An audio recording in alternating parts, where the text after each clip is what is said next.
जय श्री राम। आज हम इस वीडियो में बात करने आए हैं पवन सिंह जी के नए गाने के बारे में।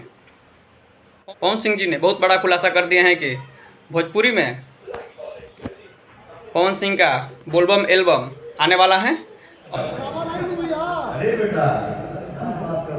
और कुछ गाने को रिकॉर्डिंग भी करके रख दिया गया है, सिर्फ शूटिंग करना है। आप खुद ही इस वीडियो में देख लीजिए।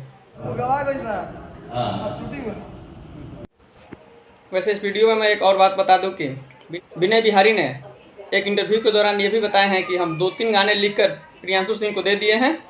अब उसमें कितने पवन सिंह सेलेक्ट करके गाना गाते हैं, मैं इस पर एक वीडियो बनाया हूँ। ये वीडियो में जाकर आप खुद ही देख सकते हैं। आप सब इस विषय में नए गाने के बारे में क्या कहते हैं, कमेंट सेक्शन में कमेंट करके ज़रूर बताएं। और अभी तक आपने सड़िया बुलुकिया गाना को नहीं देखे हैं तो जाकर देखिए। पवन सिंह का चुनाव के बाद ये पहला गाना है जो कि तहलका मचा कर रख दिया है। वीडियो को लास्ट तक देखने के लिए धन्यवाद। जाते जाते आप चैनल को सब्सक्राइब करके जरूर जाइएगा।